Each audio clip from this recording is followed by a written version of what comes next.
speech.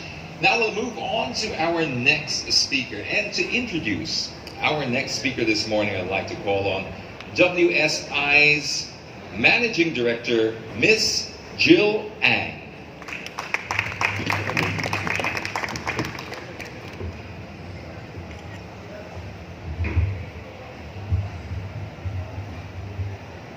Morning everyone. It's my honor to introduce our second guest speaker. Police Director General Oscar D. Albayalde is an officer who has always wear his uniform with pride and respect and performs his duties with intelligence and integrity. He is a gentleman whose words always match his deeds and an achiever who never settles for less in both his life and in career. A member of the Philippine Military Academy, Sinagtala class of 1986, he steadily rose through the ranks, always performing his duties with distinction, as he held key positions in different police units across the nation. Prior to his assumption to the helm of the PNP in April 2018, he was Metro Manila's top cop, where he made his mark as he led the team of NCRPO in making Metro Manila the showcase of the change that President Rodrigo Duterte promised to the Filipino people. He directed the implementation of a practical program for crime prevention and suppression, an intensified campaign against criminality and illegal drugs, and a sustained internal cleansing of NCRPO's ranks. 6 months later, a Pulse Asia survey found that 81% of the respondents from Metro Manila agreed that they felt safer because of the campaign against criminality. Today, as the 22nd Chief of the Philippine National Police, he leads by example, and he leads for results. With his low-key but stern style of leadership, he has brought to the helm of the Philippine National Police Force his best practices, raising the bars of his leadership performance from the NCRPO to the national level, with emphasis on the key programs he has identified, which include the following: imposing strict discipline, reform, and internal cleansing, intensifying the campaign against criminality and illegal drugs, implementing practical programs for crime prevention and suppression, and strengthening public engagement in the pursuance of the Philippine National Police mission. His first 100 days as Chief PNP brought immediate remarkable results, particularly in the war on illegal drugs and crime, contributing significantly to the continuing downtrend in crime incidents across the nation. His firm and relentless effort in cleansing the police force of rogue cops and scalawags is now bringing forth a resurgence of confidence in the Philippine National Police as a nation's true servant and protector. His persistence in imposing firm discipline and inculcating self-respect among the police rank, as well as respect to the public they serve, will hopefully go a long way. A multi-awarded police officer, he remains humble and despite the recognition, always ascribing his success to the grace of God. It was his service reputation as a strict disciplinarian that engendered positive reactions from the President, Senators, Congressional Representatives, ordinary citizens, and the media, who were one in saying that he is the best choice to lead the PNP at this time. But unfortunately, the Chief of the Philippine National Police, Police Director General Oscar D. Albayalde cannot be with us today, but we are honored with the presence of his representative. Ladies and gentlemen, let us all welcome Police Brigadier General Nolasco K. Batan.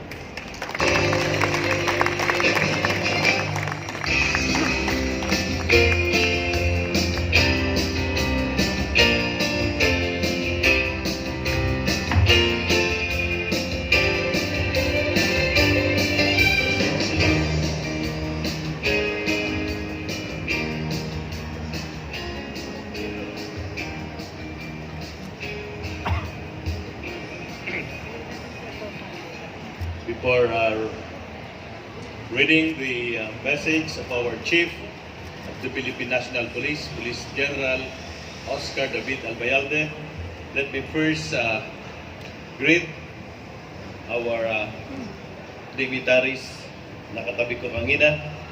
Of course, to my kababayan, sir, to our DND USEC, Cardoza Luna, sir, General, the former General of the Armed Forces of the Philippines, to MMD ASEC Jose B. Campo, Ms. Tess Roque, the Director of the World Bank Services International, ma'am, course, to our founding chairman, Mr. Joseph Ang, sir. To Ms. IT Ang, the managing director. To Architect Francisco Plamenos Jr., the executive director. Ms. Levy S. Ang. To my colleagues in the Philippine National Police present, yung ating naunang speaker na nag-represent kay Major General Elazar, si Colonel Javeria, to the members of the Armed Forces of the Philippines present, sa inyo pong lahat, ladies and gentlemen, isang magandang umaga po sa ating lahat. By the way, I am Police Brigadier General Nolasco Bathan, the incumbent District Director of the Southern Police District, whose area of jurisdiction ay 6 cities and the lone municipality in Metro Manila. Yun po ang Makati, Taguig, Pasay, Paranaque, Las Piñas, Muntinlupa, and Pateros. I would like also to congratulate the organizers of this activity, the World of Consumer Electronics Exposition, and of course, the World of Safety and Security Exposition. Sabi ko nga, everything in this world is an opportunity. So it is an opportunity for us to learn, to witness, para malaman natin kung ano ang mga ganitong klaseng safety and security equipment na that the way I look at it, ito ang kailangan natin ngayon. You know, bago po ako na-assign dito from Davao, siguro I was lucky enough dahil pinadala po ako ng PNP sa China. Nakita ko doon kung gaano na kalayo compared to our equipment dito sa Pilipinas. Kaya ang sabi ko nga doon sa mga Chinese, don't get offended. Kaya siguro yung mga kriminal nyo ay pumupunta ng Pilipinas is because of your high-tech equipment here. Mukhang wala na silang lulusutan dito. But still, with the message of our Chief Philippine National Police, still mukhang pagdating sa safety and security, naumusan pa natin sila. Despite of the limited equipment we have here in our country. And now, I will read the message of our Chief Philippine National Police. On behalf of the Chief of the Philippine National Police, Police General Oscar D. Albayalde, and the 195,000 strong uniform and non-uniform personnel of the PNP, I extend my utmost appreciation to the organizers and participants of this remarkable event. The Philippine National Police continues to wage a nationwide law enforcement and public safety campaign anchored on the overall social justice, peace and order, and economic development agenda of the national government under our President, Mayor Rodrigo Roa Duterte. As always, we rely on the community and our dependable partners to echo these accomplishments to our people to generate more confidence for the Philippine National Police. A more confident public translates to more cooperative communities that will support our efforts toward crime prevention and crime solution. As primary responders, we, as protectors of the people and our respective country, must be attentive and well-equipped to ensure the safety and security of our people. The PNP fully supports all advocacy efforts in the field of public safety and personal and industrial security. And I must emphasize that industrial safety and security is a paramount concern of the national government because It is vital to the continued growth of the national economy, while personal security and safety of citizens is the very reason for the PNP's existence as an agency mandated to ensure public safety. Peace and order, stability do not affect the security situation in our country, but also its economical status. I always believe that the PNP has been instrumental in upholding economic progress and strength. As well, part of our commitment in providing genuine service is identifying true crime situations in every local, including places and establishments where people always converge and do business. In recalibrated war against illegal drugs and crime, we registered unprecedented results never before achieved in the police service. From the start of our campaign, more or less 1.3 million illegal drug personalities nationwide surrendered. We conducted almost 75,000 plus anti-illegal drug operations, which resulted in the arrest of more than 117,000 persons.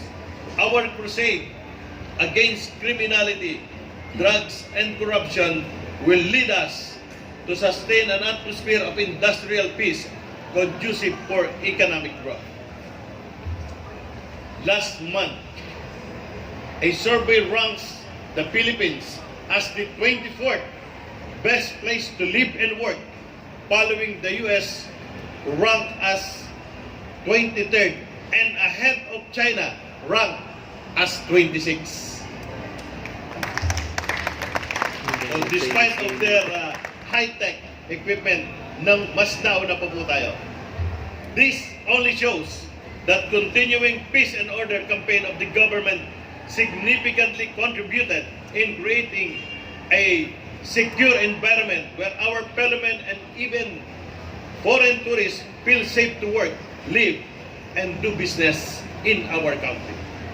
According to the Department of Tourism, from January to May of this year, a total of 3,489,270 tourists, to be exact, visited the Philippines, marking a 9.76% increase from last year's figure.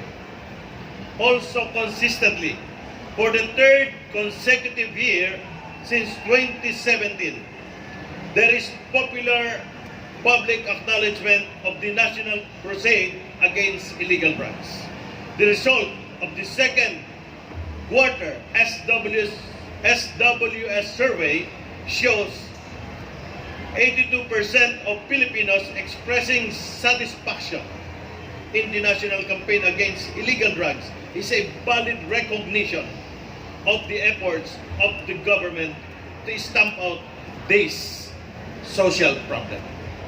All these surveys and data indicate a positive outlook of our peace and order situation and an affirmation of our accomplishments in the campaign against criminality, illegal drugs, and corruption.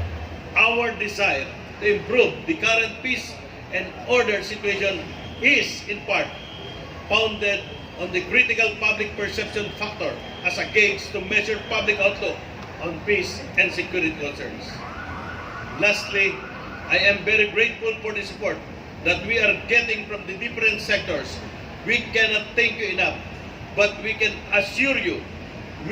only assure you of more responsive and better police service to the community.